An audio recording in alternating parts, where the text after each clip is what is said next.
Hello and welcome to the greatest games I have ever played. This is one of my most anticipated videos of the year of my YouTuber life. Some of these games I haven't played but I've watched so on like YouTube and playthroughs and stuff, but I think they're still worthy of the list. In front of me I have a list of 40 games that I've played. Obviously, in total, I can think of like 45-ish, but, you know, who wants a list of 45 when you just round it up to 10, you know what I mean? So, I've handwritten them all myself in a stupid order, and then I've put them in order on a Word document, which took me about 2 weeks to actually do, depending on if I like this game more than that game in that certain spot and stuff. So, yeah, I've ordered them from worst to best. It took me about, I don't know, about 2 weeks or maybe 3 weeks to fully do. A lot of the games are quite old though, but you know, like from PS1 and some are like Nintendo DS, but still, I think they're really close to my heart, and I think when I was younger, it was the shit that I would play every single day. So yeah, a lot of these games are going to be realistic, and a lot of these games are going to have polygons for faces. But anyway, without further ado, let's get started. Coming in at number 40.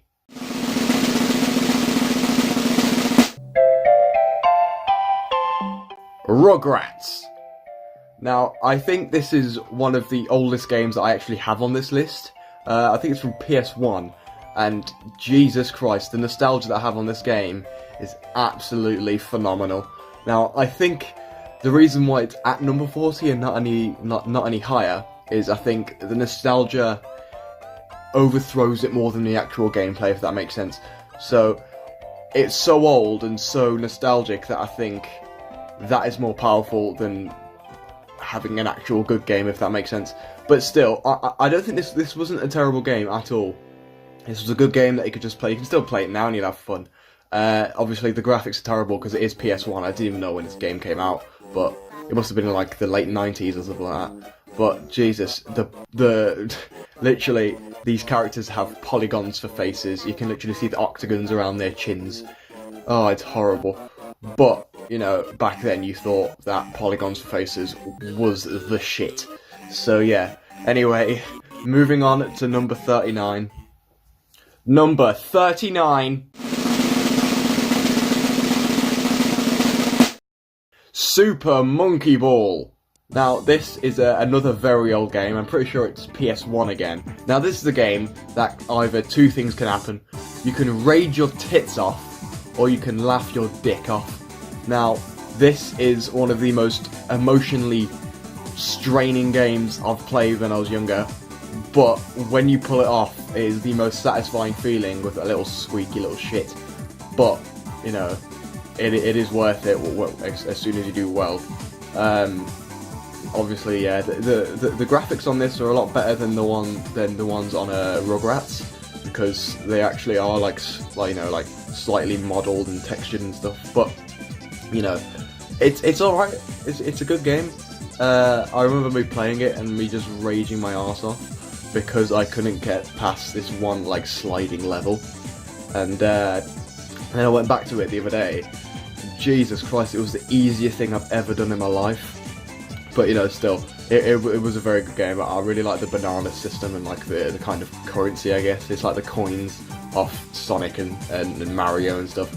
A lot of the levels was kind of like Crash Bandicoot, if that makes sense. So yeah, a very good game. You can still play it now. It still just be a massive laugh. I think the reason why this is higher than number 40, which is Rugrats, I think one of the main reasons is the graphics. Obviously, graphics don't define the game, but it makes them better. So anyway, moving on. Number 38.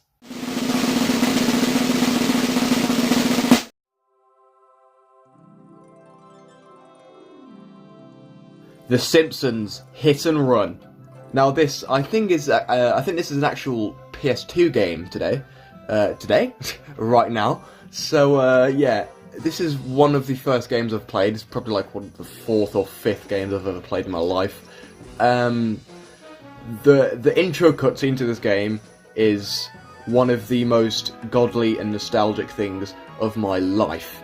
The wasps and stuff had taken over this game, like the conspiracy and stuff. The humour in this game, probably the first funny game I've ever played, which I actually understood being a 5-year-old and actually laughed to, either being the stupid humour, the witty humour, the sarcastic one, or just, you know, the dirty, stupid ones that you get now and then. But when I was younger, I could only get past the first 3 levels, and if I was younger, if I was lucky, then I'd get past the first world, and then the second world was Bart. I just didn't know what to do with myself. I would always just free roam like a twat instead of actually doing the missions. But it was such a good game, it was forgivable. So yeah, that Homer Simpson's pink car is just the best. And the I forgot what it's called, that car that does the salt, that lays down the salt. That was a banging car. And the fact that you could just ramp over stuff and just smash through the glass was just amazing. And the amount of shortcuts and secrets that are in this game was absolutely insane. Now that rhymed. And also the police in this game, the hit and run system, it was good. It wasn't too violent. Obviously, children would play this, so they knew they had to make it like less violent. But it was a good system where if you were a little shit and you'd do whatever you wanted, then the police could chase after you, and then you'd get busted and lose most of your progress with your coins. So yeah, a lot of the dialogue in this game is fucking hilarious. So yeah, that goes at number 38. Number 37.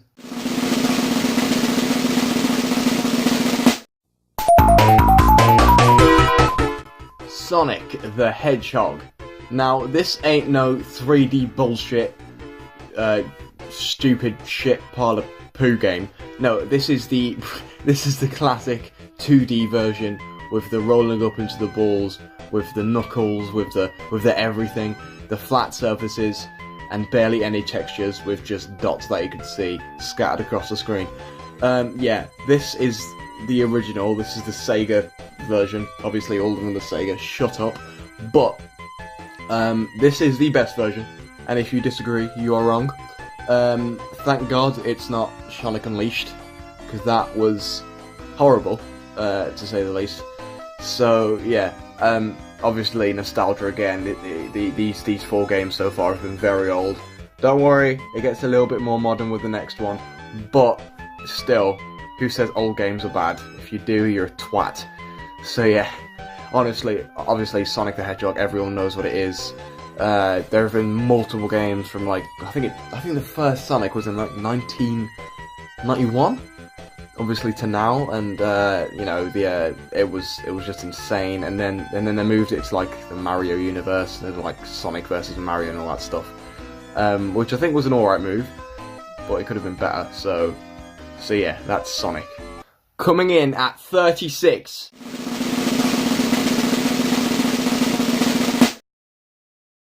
Lost Planet 2. So basically, imagine Pacific Rim, Fallout, and Resident Evil jumbled up into one game. This game was absolutely insane.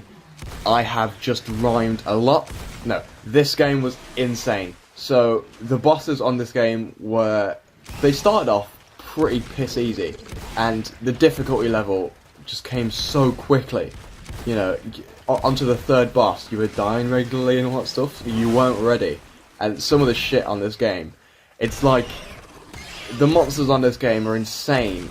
It has like the weak points, the orange weak points all over their bodies, and the weapons on this game as well were just astronomical. Now that's another word to put to your dictionary. Yeah. This was a PS3 game, I think, and I was terrible at this because I was only like 10 when this game came out. I remember the day that my brother got this and he said, "Look at this," and I shat myself because I saw the first boss, and I was like, "What the fuck?" And that random boss where you climb into the actual boss's like stomach, and that was the most gross thing back then. But yeah, this is obviously a nostalgia trip down memory lane again. Obviously, it's a little bit more modern than the other four, but it's still a very good game. In my eyes, it's probably not the best game on this list, but to me, it was a good game. So yeah, that's Lost Planet 2. Coming in at number 35. If you smell what The Rock is cooking. WWE 2010. Now this is before the 2K kind of series, but before that it was just terrible graphics and smooth bodies with everyone having the exact same body type. Yeah, no one was really bad in this game because whoever you were, it doesn't matter like who you're wrestling with, but if you're a good player, you'd whoop anyone's ass. You could whoop the Great Khali's ass with Rey Mysterio if you fucking wanted to. I didn't even know if Great Khali is in this game. But yeah, I remember being terrible at this game. I made the Terminator in this game as a superstar. I made Ezio. Yeah, Ezio from Assassin's Creed Brotherhood in this game, because that was a good game. Spoilers. But yeah, there's not really that much to say about this game, especially when you see especially when you see like the present games like 2K18 or 2K19, which are probably out by now. I have no idea, but it's basically like that with worse graphics, worse cutscenes, and a worse camera angle, and that's about it. Everything else is kind of similar. Obviously, obviously the mechanics are different, like the pinning and stuff like that, but it's basically the same game, but it's just older. Number 34.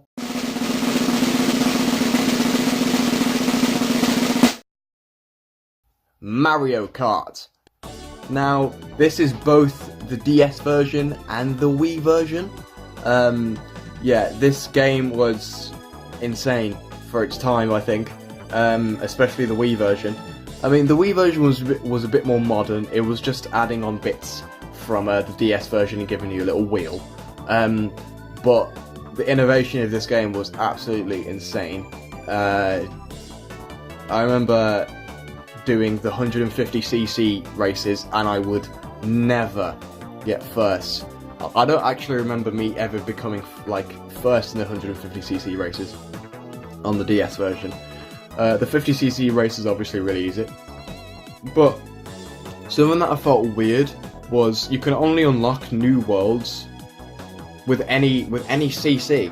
So obviously you'd think that you'd have to unlock the new worlds with harder difficulties, but no, you can just do it with any single difficulty on the DS version. I'm not sure about the Wii version, but yeah, that was the DS version. Now, the Wii version was more insane, with obviously better graphics, more characters, more cars, more maps, and basically everything better than the DS version. But I don't actually think it's better. I actually prefer the Mario Kart DS version, just because obviously nostalgia overtakes everything in life.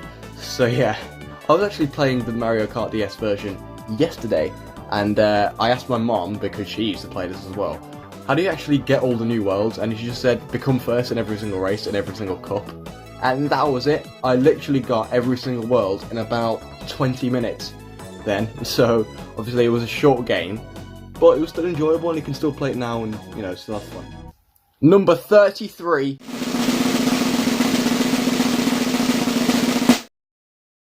The Last Guardian.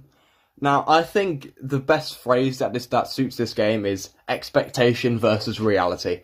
So obviously this game was in the making for about 8 years. Like, it was just insane. As long as, like, you know, Batman versus Superman. And everyone expected this game to be absolutely fantastic, and I think the expectation overruled the reality in the end, because everyone was saying, oh my god, it's a fantastic game. And I saw Jacksepticeye play this, and I thought, this is actually a really good game, and a really sad ending. But to be honest, putting nostalgia and expectation, all that aside, It's not amazing, but it's not terrible. It's the first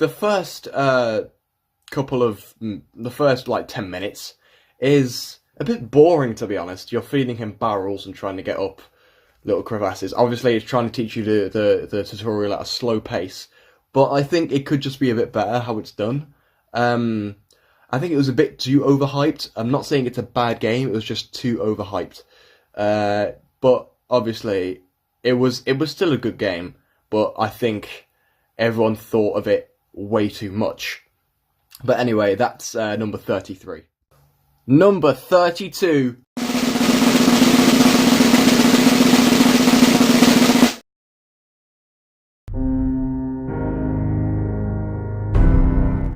Fallout 4. Now, I think a lot of people are going to be very surprised about Fallout 4 on this list, just because there are so many other games that I think are better than this, that a lot of people think that are not. But one of the main reasons why I'm not like overly impressed with Fallout 4 compared to the other games is just because I prefer Bethesda doing the Elder Scrolls series instead of the Fallout series. Obviously, it's a good game. I respect what they've done, but Skyrim will always be better than Fallout 4 in my opinion. And anyone that thinks otherwise can fight me. So yeah, obviously it's a good game. It's a very good game. It was, I want to say ahead of its time, but I don't even know when this game came out. So yeah, obviously the first couple of cutscenes are a bit, pulling on your heartstrings, but you can still make a lot of funny moments out of this game. Like there are quite a lot of glitches. Obviously, it's Bethesda; they're going to have a lot of glitches, and obviously, it's a very long game. Like I'm looking at a walkthrough right now, and it's like 7 hours and 39 minutes and 27 seconds long. So yeah, this is a very long game. Obviously, you can spend a lot of time on this. There are a lot of missions, and they seem to be a lot, like, very enjoyable. This is very different to Skyrim, obviously. Only the bare basics of this is similar to the bare basics of Skyrim. Obviously, it's Bethesda. It's an RPG. It's an open world. There's combat. There's storyline. There's cutscenes and stuff like that. Those are the bare basics. Everything else is completely different, and I prefer Skyrim. I'm just sorry. Number 31.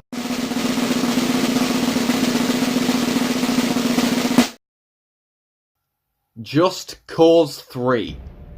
Now, this is a good game, and I was so excited when I got this.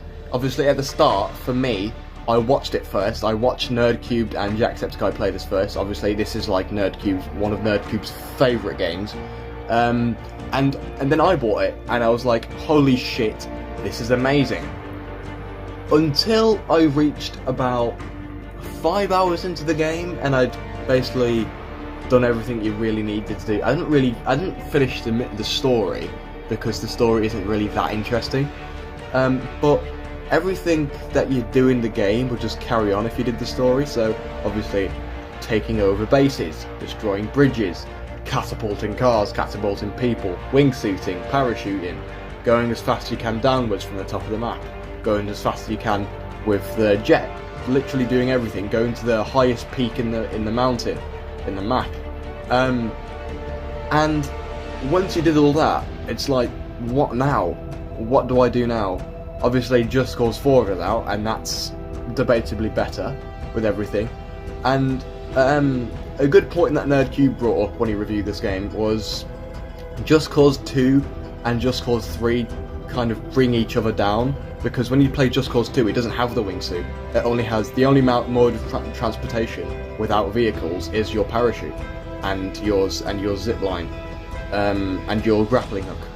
Now, when you play Just Cause 3 and Just Cause 4 up, and you're used to the wingsuiting system, and then you go back to Just Cause 2 and there's no wingsuit at all, the game feels very, very slow. Now, I think in general that makes the Just Cause series just a bit less a bit less, if that makes sense, a bit less better. So obviously it's a very good game for the first 5 to 10 hours that you play of it. But obviously everyone's opinion is different to mine, but that's just mine. So yeah, that's number 31, and that's actually the list for this week.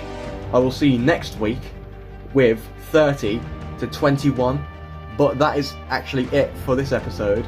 I will see you next week. Goodbye.